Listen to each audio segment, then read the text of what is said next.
আজকে সকালে করলাম এক কাণ্ড। কারণ এমন ঘুমাইছি কিছু কইতেই পারি না। সকালে উইঠা দেখি বাজে ৯টা। এখন কি করুম আর কি করতাম না কিছু বুইঝাই উঠতে পারতাছি না। কারণ হাতে আছে ১.৫ ঘন্টা। আর কাজ কোনো কিছুই হইছে না। তো এদিকে আগে কিছু বাসন আছে এগুলি ধুইয়া নিই। এইদিকে দেখো বাইরে একদম রৌদ্র, যেহেতু সকাল ৯টার উপরে বাজে, রৌদ্র একদম খুব কড়া রৌদ্র দিছে।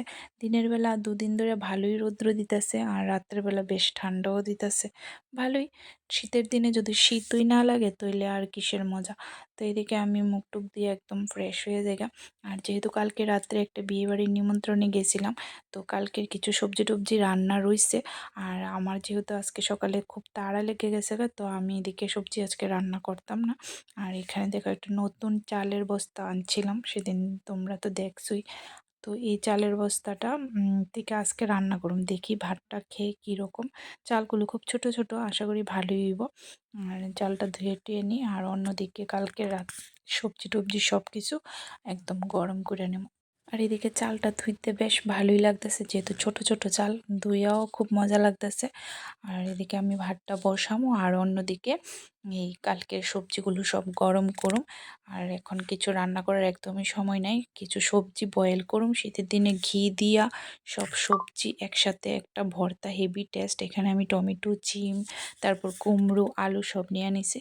তো অন্যদিকে দেখো আমার ভাত মোটামুটি প্রায় হয়ে গেছে গা।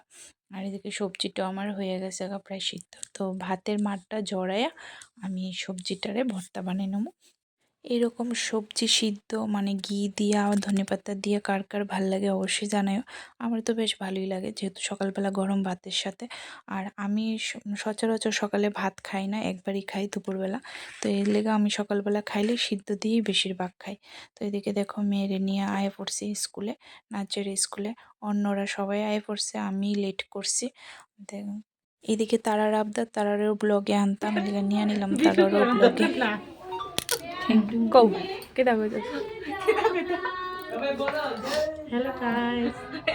হ্যালো গাইস, আমরা সবাই ডান্স করে ভালো আছো? ভিডিও করতাম কইছে, এই ভিডিও এবারে পড়ে যাইতেছে গা। তো আমি কেটে পারতাম। তারপর নাচের স্কুল সেরে গেলাম গা মেয়ের স্কুলের জুতা কিনতে, যেহেতু জুতা লাগবো। তার স্কুলের জুতাগুলো ছিঁড়ে গেছে গা, তো জুতা টুতা নিয়ে তারপর বাড়িতে আইলাম। তো আসার সময় কয়েকটা মরিচের চারা আনছিলাম, তো মরিচের চারাগুলো লাগাইতেছি, নাহলে আবার নষ্ট হয়ে যাবো গা, মানে মইরা যাবো গা চারাটি।